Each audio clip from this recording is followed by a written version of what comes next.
born son. This is the story of their complex relationship. Charles tried to be a more modern parent, but he didn't have the tools because he didn't grow up with them.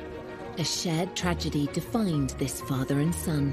There's this marvellous picture of Harry holding very, very tight to Prince Charles's hand for support. For years, they were close.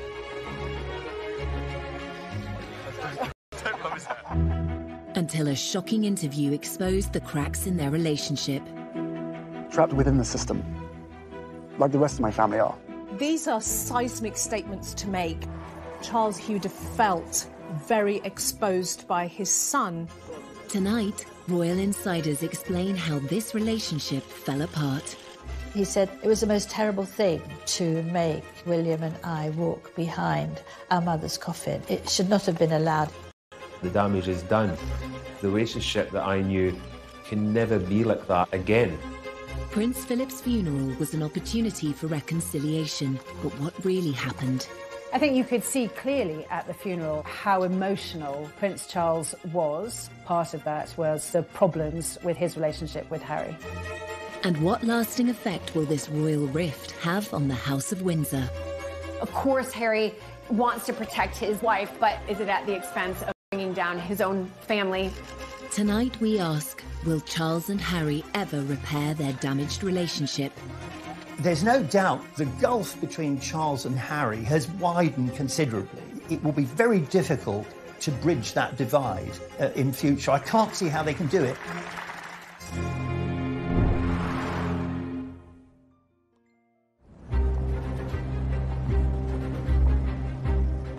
March 2021. The Duke and Duchess of Sussex sit down with Oprah Winfrey for an explosive and revealing interview. It will rock the foundations of the royal family. Please explain how you, Prince Harry, raised in a palace, in a life of privilege, literally a prince, how you were trapped. Trapped within the system, like the rest of my family are. My father and my brother, they are trapped. Harry's claims exposed the unhappiness of the couple's life behind palace walls. They also revealed the full extent of his estrangement from his family, particularly his father. The person that was really sort of knocked to the ground in that interview with several punches was Prince Charles. 100%. The takeaway from that interview was that there is a real rift, there is real distance, there's real anger. You could see that it was, but at the same time he wanted to. He wanted to get a message through that he has struggled deeply with what's been going on, and there are definite fractures in the relationship. These are seismic statements to make about one's own family members. And I wonder whether from Charles's point of view, he would have felt very exposed by his son. The Sussexes' interview with Oprah had echoes of another controversial royal interview, which took place in the 1990s, when Prince Charles spoke frankly about the state of his marriage and confessed to cheating on his wife, Princess Diana. Did you try to be faithful and honourable to your wife when you took on the vow of marriage? Yes, absolutely. And you were? Yes.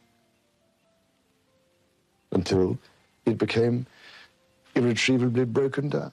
In the back of Charles' mind, there would have been a certain amount of guilt because it would have brought up memories of his own attempt way back in 1994 to get the media on his side. So on the one hand, he was being criticised by Harry and was probably very upset by that.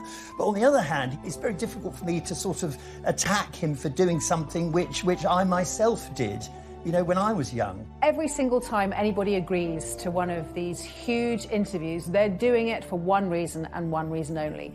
They're doing it to put their side across because they assume that when they have done that, everybody will be on their side and love them even more. And we've seen so many times in the past how mistaken that can be. While Charles's interviews stunned the world in the 1990s, his son's revelations may have gone a step further and hurt those closest to him, including his father.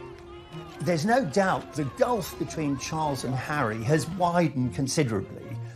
I mean, I think if they're not careful, it will be very difficult to bridge that divide in future. I can't see how they can do it. Grant Harold was a former butler to Prince Charles. He witnessed firsthand the loving bond the royal father and son once had, which has now seemingly been lost. The damage is done, and that makes me sad, because the relationship that I knew, which was a loving, caring, fun relationship, can never be like that again. Prince Harry's decision to speak so candidly was a dramatic move.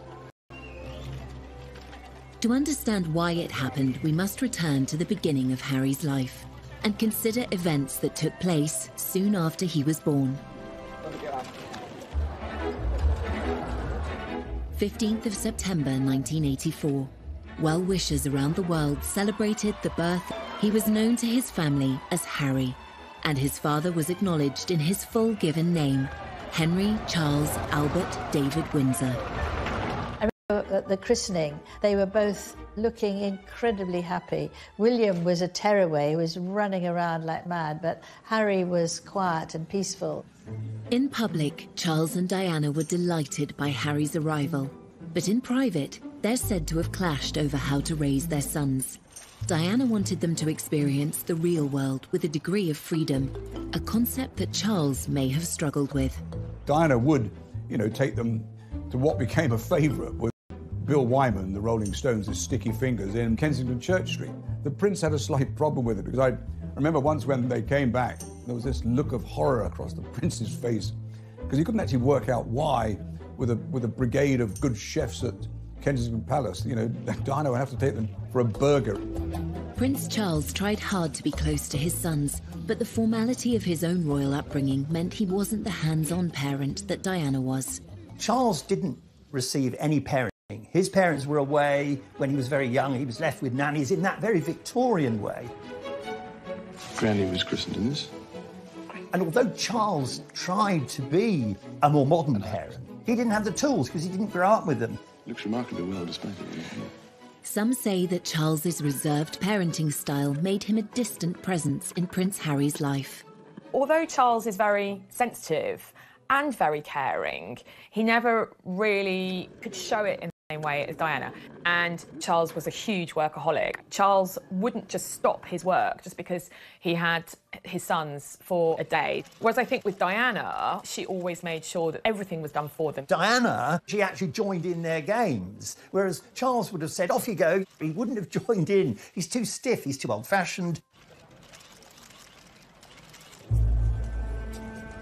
Charles and Harry's relationship was already strained, but then the family suffered the ultimate tragedy, and decisions would be made that would affect their father and son bond forever. He said it was the most terrible thing to make William and I walk behind our mother's coffin. It should not have been allowed.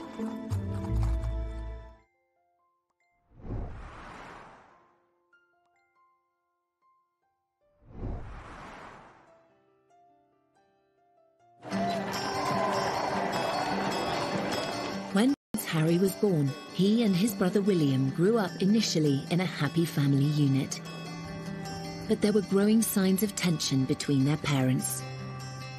Diana said that during her pregnancy, but that it all went wrong after Harry was born. If these marital struggles created a distance between Charles and his young son, things were about to get worse. It is announced from Buckingham Palace that, with regret, the Prince and Princess of Wales have decided to separate.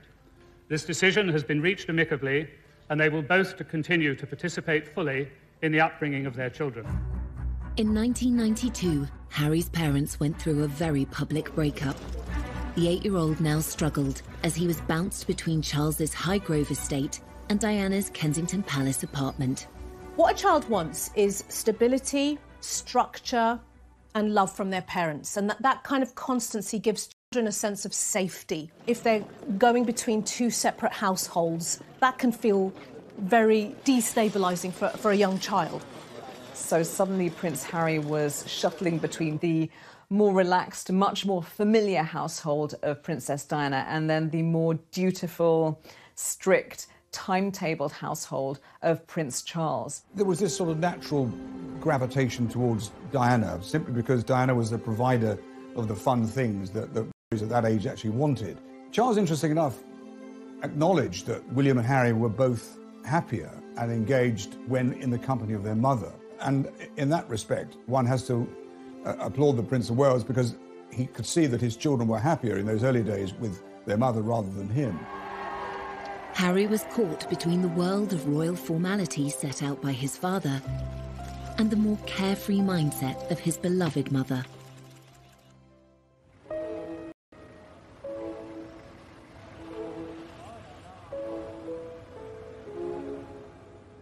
We have reports from Paris that Diana, Princess of Wales, has been killed in a car accident. Prince Harry had been with his father at Balmoral when the news broke of his mother's death in August 1997. Prince Charles tried to offer his young son the support he needed. Charles had this huge responsibility to protect the boys. And there's this marvellous picture of Harry leaning down to look at the notes and the flowers, holding very, very tight to Prince Charles's hand for support. It's a very, very moving moment, I think.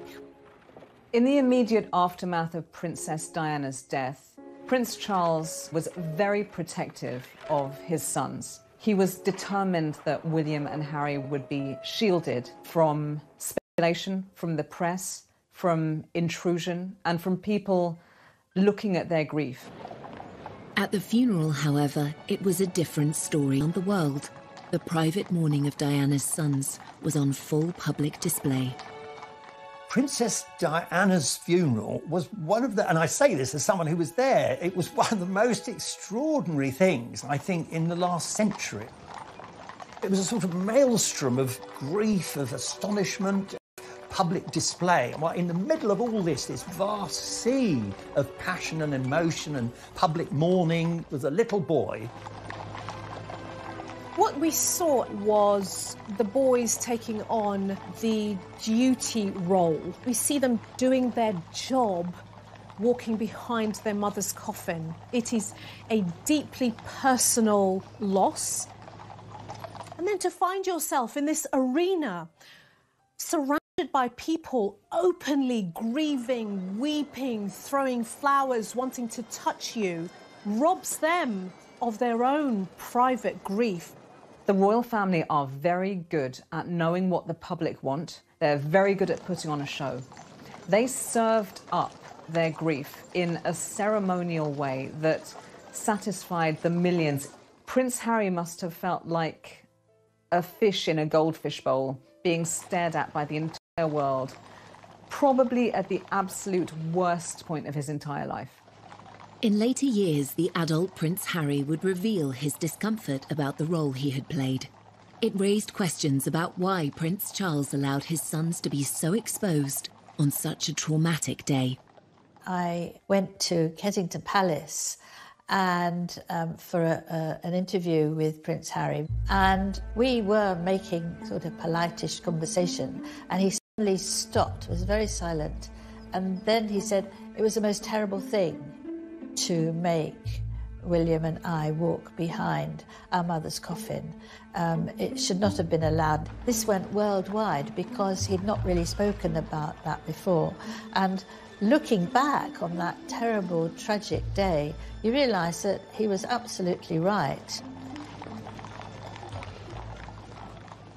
Clearly, it was a traumatic moment for him. Clearly, it's something he wouldn't make any child do himself.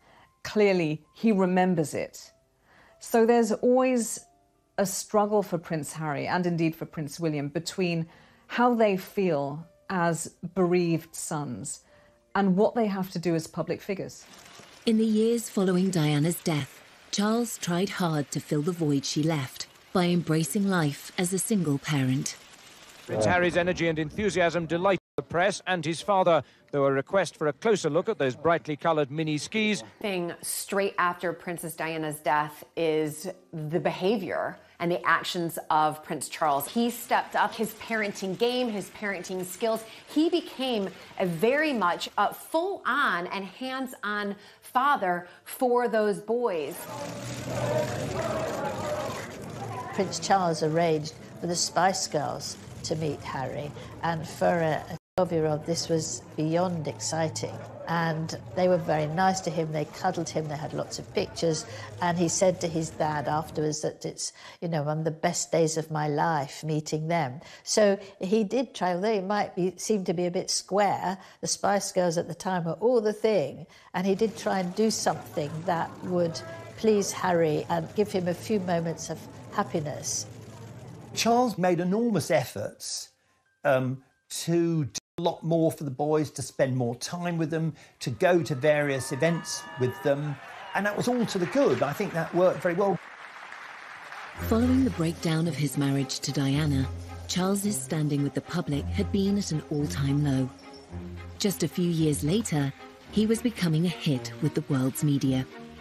Charles was under so much pressure. He'd been criticised so much through the disintegration of his marriage to Diana. He was very self-consciously promoting this idea of him as being close to the two boys. This was really to try and overturn the earlier image of him as cold and aloof, while Diana was warm and fun. Oh. I remember the footage from the skiing trip, and it looks adorable. And then you've got dozens, if not hundreds, of official world's media photographing them and lobbing questions at them. My arms aren't long enough to get around there. And making sure that all those lovely father and son smiles are captured. Don't rub his hair. There's always been a huge desire from the press to have photos of Charles and Harry and William. Charles's attitude was very much give them a bit of what they want and then they'll leave us alone. But I'm not sure that Harry was ever as comfortable with that.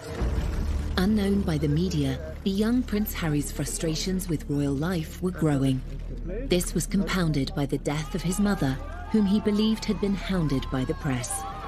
When Princess Diana died, Harry was only 12. As time passed, of course, you're going to start questioning, why did she die? Who caused the death?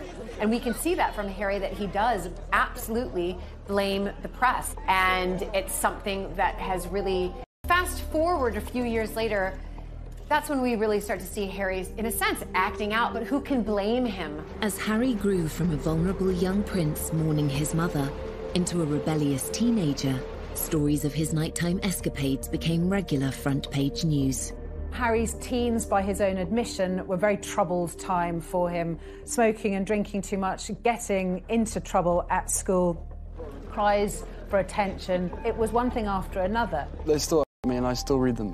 Why, I do not know, but I have to read them just for peace of mind, just to know what they've written and to see who wrote it and see who took the photographs, you know, write that down for later. When I was there, it was very much the days of when Harry was kind of called the kind of party prince.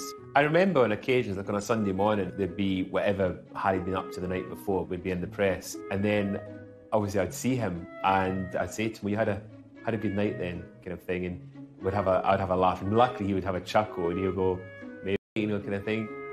In 2002, newspapers revealed Harry had been caught smoking drugs and drinking underage in pubs near his father's home, Highgrove in Gloucestershire. For Charles, this was one misdemeanour too many. He sent his son for a day's visit to a drug rehabilitation centre. The palace viewed this with alarm. I mean, I think they always do, because anything that's out of control inevitably is damaging, especially for Charles, because it reflected badly on him as a parent. Prince Charles has got a lot of support today, not least because this is a situation that thousands of parents in Britain have faced. He insisted Harry should visit a drug rehabilitation centre. I think the idea was that it would give him a shock. He would go there and see, you know, what it was like if you allowed drugs to sort of take over your life. I suspect Prince Charles did that because in the eyes of the public, that's what the public wanted to see or felt that he should do. But at the end of the day, you know, there's a lot of, rebellious children who in normal families will do a little bit of underage drinking. So I think it's what do we need to show the public that we're doing in order to sort of hone in this behavior. Did this attempt at intervention by Prince Charles offer his son the support he really needed? I wonder whether, if that's the case, Harry would have felt, shortchanged. What I really need, Dad, is a lot of love, attention, structure. I need more face-to-face time with you because I'm struggling. This is a cry for help. I need you as my parent to step in and help me. So there might have been some tension around what was happening at this point in time. This would not be the last time Prince Charles would need to step in and make a critical decision in his son. Of Charles, the father, doing something that Harry, the son, didn't like.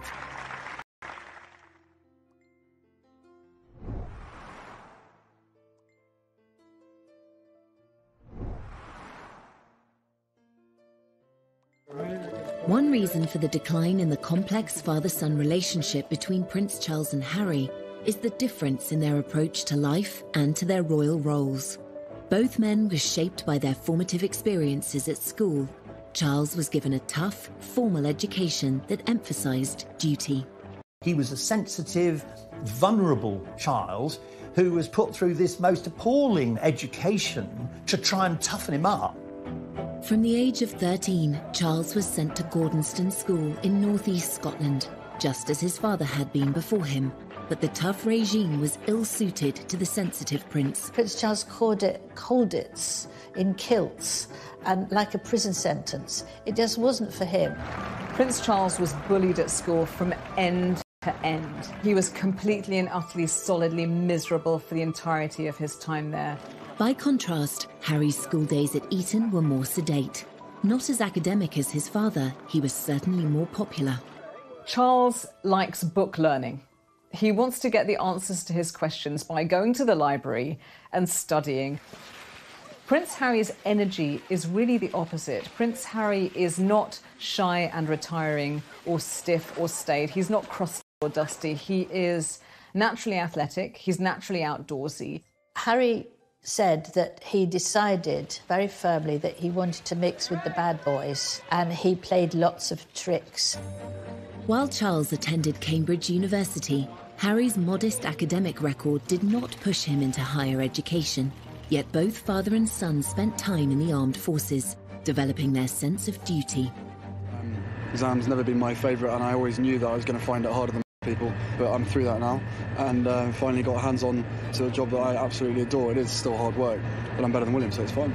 Yeah. Going into the military is actually quite traditional for male members of the royal family. You do your stint in the military. It's a very 18th century idea. Prince Charles and Prince William did their years in the military, but they didn't make it their identity. As heirs to the throne, Charles and William have special roles. Whereas Harry saw in the armed forces an opportunity to create his own identity and purpose. If they said, no, you can't go frontline, then I wouldn't drag my sorry ass through Sandhurst. He could forget about himself as a royal. He could forget about the press intrusion. It was as if his army experience gave him what the colleagues loved him. They barely can even think of him as sort of a prince. He's just Harry to them. He's one of them. Even as Harry's service career thrived, the interest shown by the press was growing intense. His father tried to help. At that point, Harry was third in line to the throne, so a massive target for any enemy to want to take him out. The first time was under absolute secrecy, and Charles was very much involved in that. And he spoke to the MOD, he spoke to the head of the army, and they all came up with this plan to deploy him, but to keep everything secret, so no one knew. When he was deployed to the front line in Helmand in December 2007, even his butler was unaware. When he went to Afghanistan, that was extraordinary. I mean, at that point, I thought we knew where they were. We didn't know. It didn't stay a secret for long. The prince on the front line, Harry on active service in Afghanistan.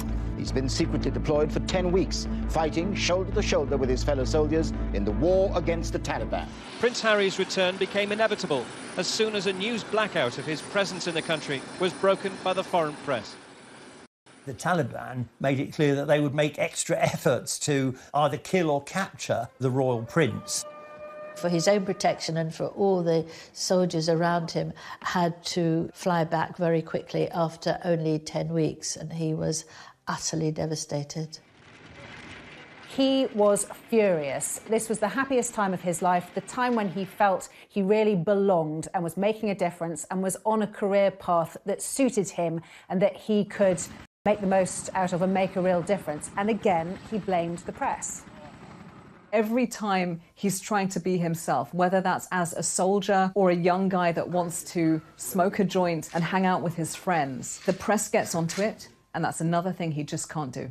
I think that came next to losing his mother, really, that he'd lost what he loved to do and where he loved to be, and what was there left for him. Harry seemed to hold the press responsible for his mother's death and for the curb on his service career. Then he discovered that his father was involved too.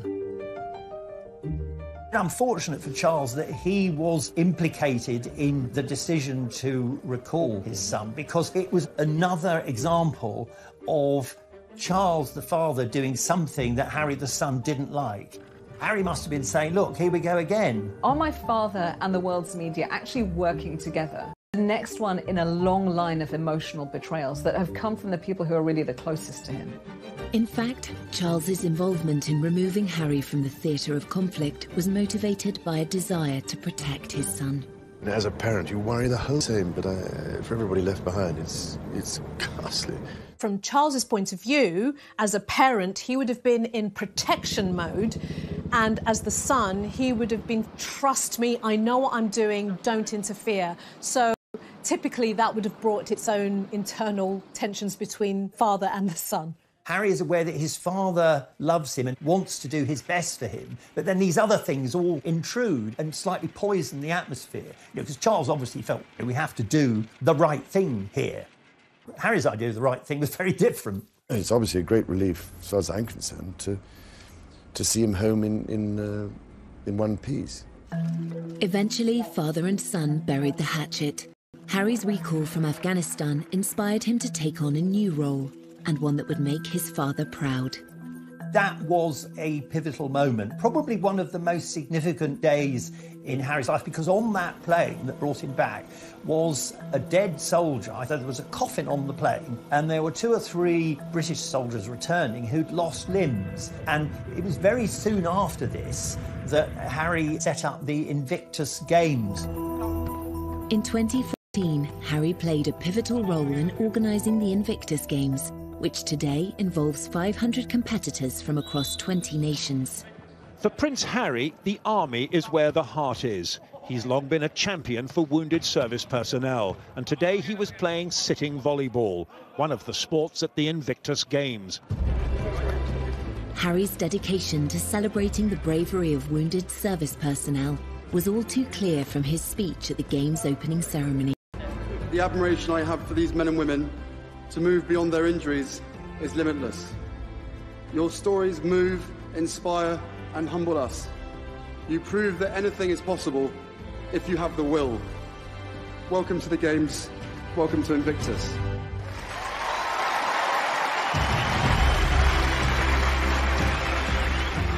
It was to prove a golden period for a now united father and son.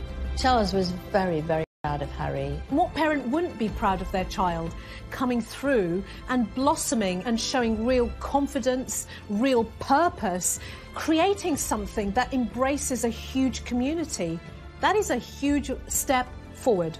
I think it was also a way for him to bring his parents together. So from my father, I've got a sense of duty, a sense of continuity, a sense of my responsibility as a royal. I'm not going to be the rebel anymore. And then from his mother, he has the human rights aspect, the international aspect, the charity aspect. And those two things fused together really powerfully, and they're still fused together. Much in conflicts, Harry realised that this spoke to him in a special way. There have been many low points in the relationship between Charles and Harry. The high point, the bit that they will both always remember as a point in time where they came very close. That would be the success of the Invictus Games. I mean, it was almost like, father and son finally found something that would lock them together. With his father's blessing, Harry helped turn the Invictus Games into an international success story, giving a powerful voice to thousands of injured servicemen and women around the world. Harry was now making a positive contribution to the royal family and to wider society. Father and son were now more aligned than ever before, and Harry was soon invited to take on further public duties. Prince Harry was a different type of royal. He was a royal just like his mother, very hands-on. Prince Harry has never wanted to just do the service and the duty that a royal member, must do by simply arriving at an event, giving a speech, waving, and leaving. He wanted to take on more active roles, being very, very hands-on, dancing, hugging. You can't sit there with a stiff upper lip with your crossed arms and not get involved. We knew from the start that these countries were going to be fantastic fun. I've never taken myself too seriously. There's a real contrast between Prince Charles and Prince Harry when they do their royal tours. Wherever they are in the world, Prince Charles does it blatantly as duty. So he's there, and wherever he is, even if it's like 100 degrees outside, he's wearing a very closed suit that's completely buttoned up. And he smiles, nods and waves, and he's jovial, but he's still a little bit stiff. Well, you would be, wouldn't you? You would be watched by all you lot. Prince Harry on international royal tours is clearly having a really good time. We see Harry as much more at ease in his own skin. He had a good template in how he saw his mother behave, and where, he's hanging out with Usain Bolt and he's meeting people and he feels good about himself. This was Golden Harry, the bloke that everyone wanted to go and have a drink with, the bloke that all girls wanted to go and have a flirt with. He was that kind of the action Jackson superhero that had served his country and kind of could do no wrong. Charles and Harry were very close, probably as close as they've ever been. There's a famous Oscar Wilde quote which says about children and their parents. It says, first we love our parents, then we judge them, sometimes we forgive them. For 3 decades, they were moving on and putting the past behind them, as this illuminating interview with Prince Charles from 2018 suggests. Your children always surprise you, really, because you think they pull your leg all the time and appear not to pay any attention at all. In fact, you then later discover perhaps they did. Good Lord, don't tell me you actually listened. Or... The relationship between Harry and Charles has suffered since 2018. So, from a wedding to a breakup, how did Harry's marriage to actress Meghan Markle lead to father and son going their separate ways? Charles admired the fact that Harry was trying to protect Meghan, but I think he was very worried that it would have unintended consequences, which of course it did. I remember getting this email on my phone and my jaw dropped.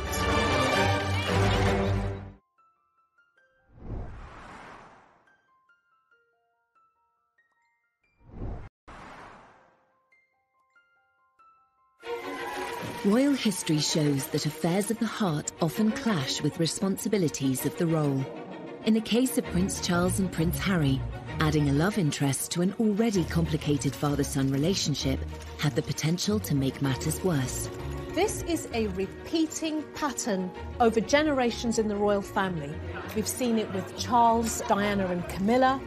That tension between wanting to be the person you love, being in a family business and also being a member of a family.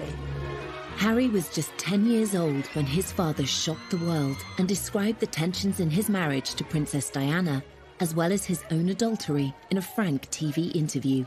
I have, on the whole, tried, I think, to get it right. I mean, constantly, people scrutinising. So, I mean, I have always tried to get it right, try to do the right thing by everybody. So you can imagine, it's not a very happy or encouraging thing when this sort of business happens. So when his own sons started dating, it seems Charles advised them to choose their ideal partners based on love, rather than any other considerations. Prince Charles believed that, unlike what happened to him, where he was almost forced into a marriage and the wife had to be a virgin, he was determined that Prince Harry Prince William could find someone who they loved and who they wanted to marry. Harry had two big previous relationships before Meghan, so Chelsea Davy and, of course, Cressida Bonas. But while they appeared happy on the arm of the dashing prince, they weren't so keen to become princesses. Chelsea was like, absolutely not. I don't want to be in the public eye. I don't want to be written about in papers. And the same thing with Cressida. We know that both of those girls ended that relationship because they did a member of the royal family. Eventually, Harry did find the love of his life, and royal reporters are still kicking themselves that they didn't spot the signs. It's all very formal, obviously, when you're covering the royals, and there we were in one of the very smart rooms in Buckingham Palace, and Harry came bounding over, saying, "Hi, Em, how are you doing?" We're like, "You're tanned, or is it burnt?" And he said, "Yeah, I know. Africa was amazing. Oh, it was so good." I thought, wow, Harry's in a good mood. Like, I had never seen him quite so animated and quite so happy. And that was about 6 weeks before the news broke that he was dating Meghan Markle. And of course, one of their first dates had been in Botswana. Hey, when did you know she was the one? Very first time we met. Harry and Meghan's romance was embraced by the royal family. In that happy time, there was no sign of any tension between father and son. They welcomed Meghan with open arms. Prince Charles admired the fact she was self-made. Charles, he's slightly obsessed with the idea that somehow you've got to retain the magic of the royal family, but you've got to modernise. And what better way than to welcome a woman who's not only divorced, but American and of mixed race. And I remember the Queen invited both Meghan and Harry to Sandringham, which is a huge thing because couples, unless you were married, you just didn't get invited. They liked her very much, but of course it didn't take the press long to start writing things about Meghan, to do the sort of things that would make Meghan worry, but also the royal family worry. Newspapers were soon filled with opinion on whether Meghan was a good fit for the royal family. Whilst initially there was a huge amount of admiration and hero worship when Meghan first came on the scene, there were some media outlets that ran some really disgraceful articles with headlines about straight out of Compton or exotic DNA, very old-fashioned opinions, borderline racist opinions. And the trouble is that one article like that is one too many. Meghan, we've discovered, has a very, very thin skin. But we have to remember that Kate did. They used to call her Weighty Katie. She had a terrible time. And Camilla had a dreadful time in people accusing her of causing Diana's death. I know Camilla spoke to her and they had lunch together, tried to help her get used to things and give perhaps some of her own experiences so that she wouldn't feel that she was being targeted. The royal family may have been reassuring Meghan behind the scenes, but it's their standard practice not to complain in public about press treatment. By apparently not speaking up for Meghan, Charles seemed to find himself taking a very different path to Harry. Statements, these underlying racial tones need to stop. I remember getting this on my phone and my jaw dropped, actually, because press statements, remember the royal family, are normally really bland and really boring. I mean, this was Harry. Anger. The anger was leaping off the page with his words and the tone. This was an unprecedented move, really just instructing the press to back off and leave Meghan alone. Charles admired the fact that Harry was trying to protect Meghan, but I think he was very worried that it would have unintended consequences, which of course it did.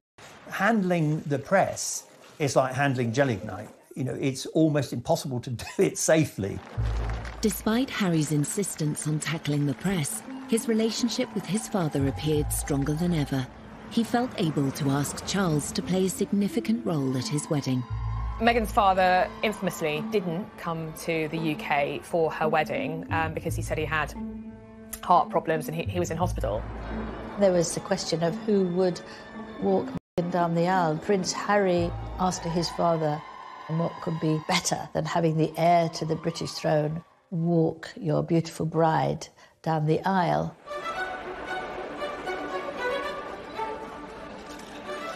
He proffered his arm, she took it. He said, "You look lovely." She said, "Thank you." And they process up to the altar and there's Harry. And he turns to Charles and he says, "Thanks, Pa." It's such a touching moment between father and son. He's so proud of his soon-to-be wife, but also so proud of his father, literally welcoming Meghan into the royal family in such a kind way.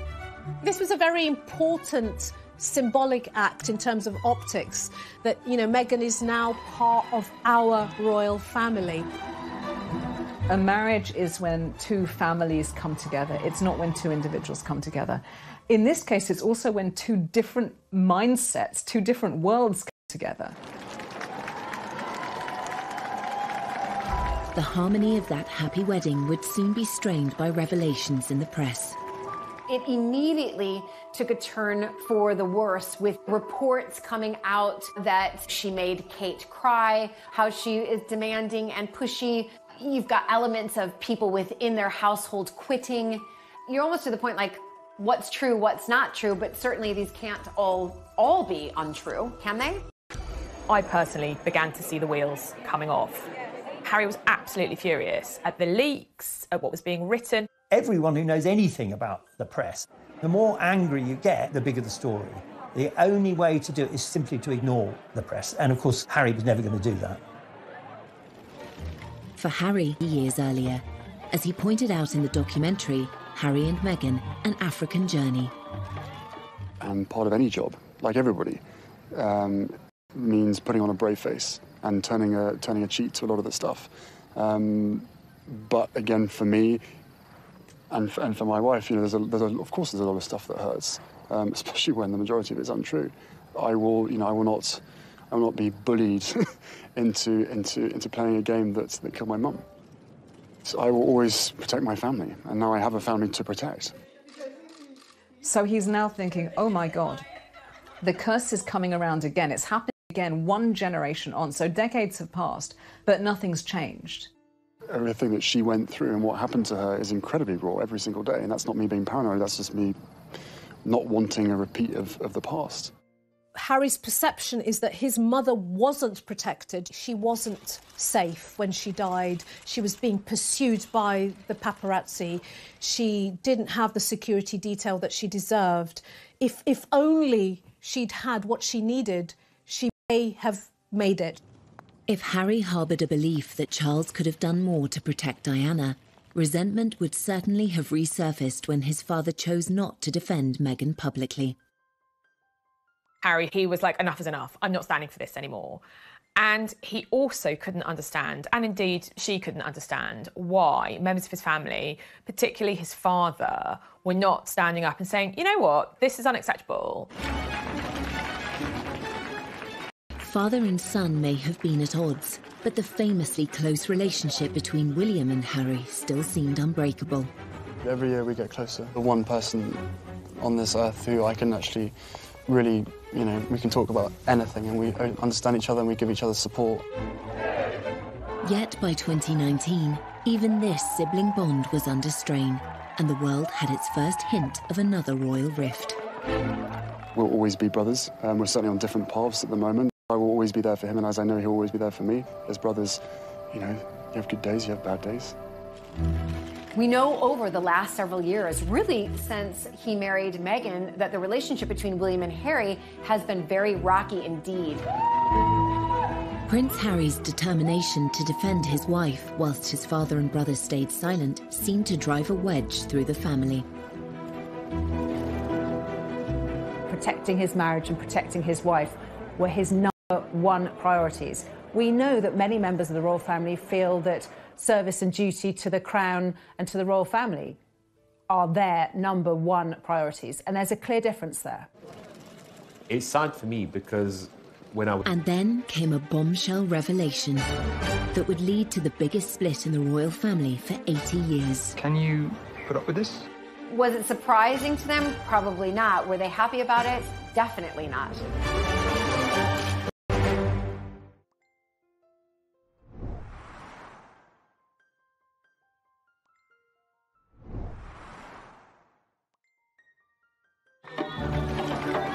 In September 2019, Harry and Meghan were on a 10-day tour of Africa, where they appeared to be embracing their royal roles. The messaging was positive, and I think from Charles's point of view, in terms of the brand royal family, they did a phenomenally good job. I am here with you. mother, as a wife, as a woman of color, and as your sister. Behind the scenes, Meghan was struggling to cope with the burden of royal life. During the filming of an ITV documentary about the trip, she made a momentous decision to speak out. The interview with Tom Bradby was a surprise to everybody, but obviously to the royal family in particular.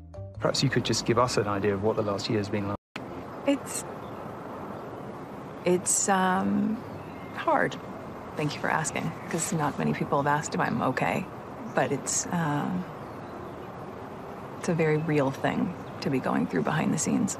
And the answer is, would it be fair to say not really okay? As in, it's really been a struggle? Yes. That interview was pivotal, and certainly with hindsight, you can see that something changed at that minute. That would have been a dig at the royal family. And I think that was definitely eye-opening to everybody around the world, saying, okay, something's going on here with the royal family. I think it was clear from that interview on that alarm bells were starting to ring for Prince Charles about what path Harry and Meghan were going down and where it was going to end. Finally, the tensions between Harry and Charles reached breaking point. 3 months after Harry and Meghan returned from their tour, it was announced that they would step down as senior members of the royal family. In the run-up to Harry and Meghan leaving royal duties and then leaving the country, there were frantic conversations. I think Charles was desperate for his son not to do anything rash. I think Harry felt, oh, here again, my father's trying to stop me being free. Within the royal family. It's a huge monarchy. You can't just say, right, you can go tomorrow. There's lots of complications to senior royals leaving. And the Queen and Prince Charles were working out how to do this. Harry then published an announcement on his Instagram page, sparking a worldwide media frenzy. We had Harry announcing, that he wanted to step back, the Queen responding. The Queen shouldn't be responding, it should really be the other way around. Pretty much at every stage, they seemed to jump the gun. They seemed to do things out of order, to not follow proper etiquette. I think ultimately that's how the relationship between Harry and Charles broke down. It is one of the biggest constitutional crises to hit the family, because this suddenly saw a massive breakdown in communication between senior members of the family. It was clear there was something seriously wrong. I think Charles was pretty devastated by the departure for a number of reasons. He'd lost a son, he'd been unable to protect that young couple and keep them within the fold and keep them working for the royal family. Prince Charles had committed himself to a life of royal service, but his son was stepping away from his. Inevitably, this created a further divide between them. The motto is almost duty first and all the other stuff follows. Now, when you now live in a world where you start to put your own needs and wants ahead of duty, this is where the tensions arise, because the rest of the family is saying, well, this is a business. Charles knew over the years how unpopular it's been to have the royal family too big, too costly, too many members who nobody's ever heard of. So he wanted to slimline the royal family. So it was no surprise when his son wanted not only to be not a working royal anymore, but to be half in, half out. That was never going to wash. It seems yet again that Harry didn't receive the support he'd hoped for. You've got here the tension between being a parent and also the child's boss. And here's where the boundaries get very blurry and very messy. His withdrawal from royal duty was never going to be easy, but the sacrifice Harry had to make was far greater than he imagined. He has lost his royal titles. He's lost security privileges. He's lost a lot of money and patronage. He lost all of his military appointments, which he worked for 10 years to build up. When Harry first spoke out about the decision, he expressed his disappointment that his family were unable to compromise. It brings me great that it has come to this. Our hope was to continue serving the Queen, the Commonwealth. That wasn't possible. I think he'd find it upsetting because he doesn't just do them because it's duty, it's because he's passionate. He loves these things. For Charles, as with the Queen, the monarchy always comes first. Harry seemed to struggle with this idea. Charles will have known that that was going to damage their relationship, but he will have put what he saw as the greater good of the monarchy and the royal family above his personal relationship with his son. Once again, Charles's silence was deafening. But there was a high price to pay. The rift between father and son was growing, and soon the whole world would know about it. Prince Charles loves Harry, but there comes a time when you have to say enough is enough, and that was it.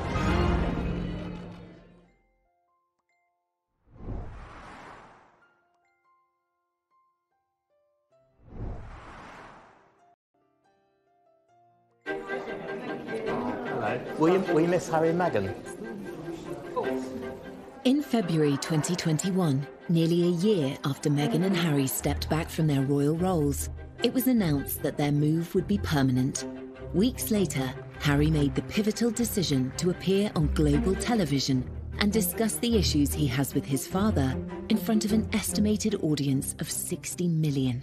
When we were in Canada, I had 3 conversations with my grandmother and 2 conversations with my father before he stopped taking my calls. So you just said that your dad stopped taking your calls. Why did he stop taking your calls? Because I took matters in, by that point, I took matters into my own hands. There was never ever a time when I worked for Prince Charles and William and Harry that I would never be told not to put a phone call through from the boys to their father. But this is how serious it has become, that he doesn't want to answer the calls of his son. We're told the reason that Charles stopped taking his calls because Harry kept asking for more money. Charles is not someone who likes confrontation, so effectively, he just stopped taking his calls. Charles doesn't have a mobile phone, so it is just literally phoning the switchboard and asking to be put through to wherever he is. Prince Charles loves Harry, but there comes a time when you have to say enough is enough, and that was it. And they got back talking on the phone a short while afterwards. Harry also disclosed that Charles had put an end to the private funding he was providing for his son. My family literally cut me off financially, and I had to afford security for us. I suspect it was that bit of the interview which upset Charles the most, that he felt very let down. Before Harry stopped being working royal, he would have only got about 5% of his income from the sovereign grant. The other 95% would have been from his father's personal wealth and from the Duchy of Cornwall.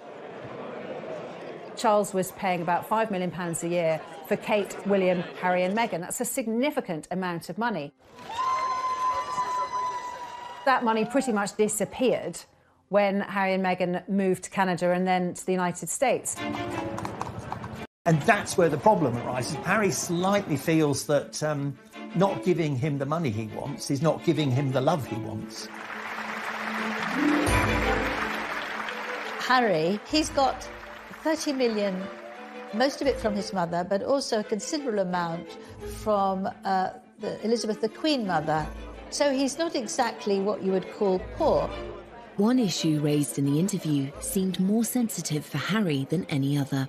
On the security element, I never thought that I would have my security removed because I was born into this position and inherited the risk. So that was a shock to me. Going back to Diana's death, paying for security will be something that Harry feels passionately about, that they need that security, that without that security their lives are in danger. So you can see how this issue is one of great emotion for Harry. Harry's frustration with his father was clear.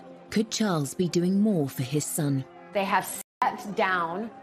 So I think that to justify, again, Prince Charles paying for that security is difficult. Had they stayed in this country as working members, working senior members of the royal family, we'd be in a completely different situation right now. As father-son rifts go, royal status adds unique complications. The public nature of this feud only makes matters worse. But even after Harry's shocking claims, Charles, again, remained silent.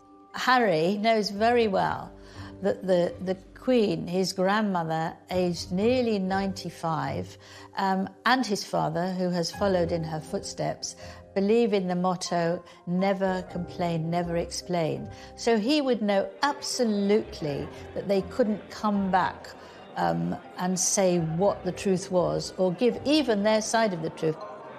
But we know that in private, he let it be known that he felt very let down by the interview.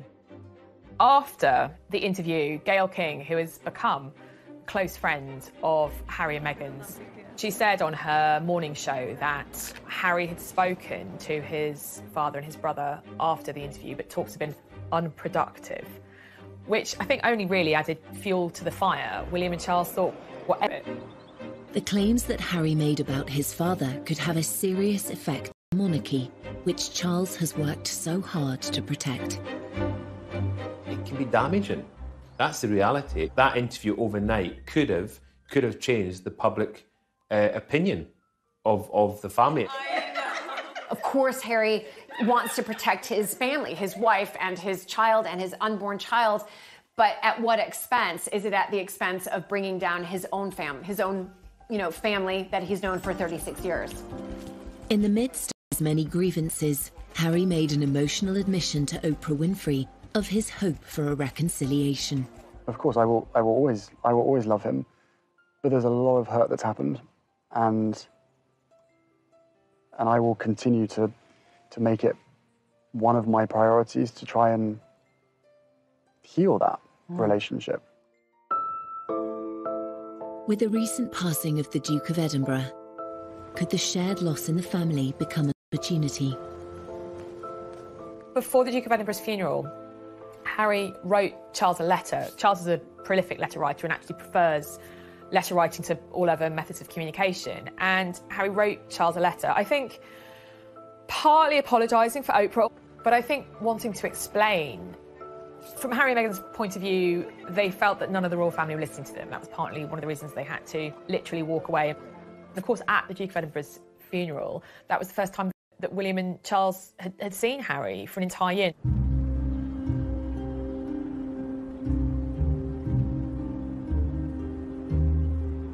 I think you could see clearly at the funeral how emotional Prince Charles was. He seemed to be more willing to show that side of himself, that raw emotion.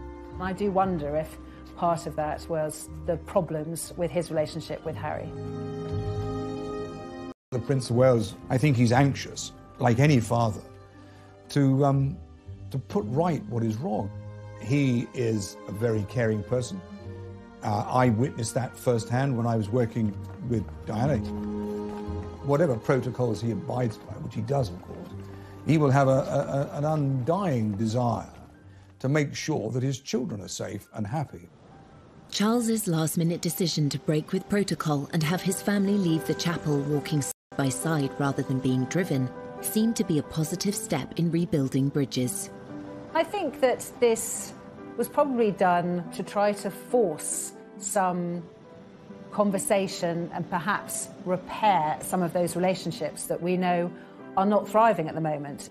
We're told Harry and William haven't spoken back up to Windsor Castle, and then the feed cut. And we're told that Charles also spoke to Harry, his younger brother, and to William when they were in the quadrangle of Windsor Castle. But I'm told that, yes, the three of them did talk, and it was kind of baby steps to repairing those fractured relationships.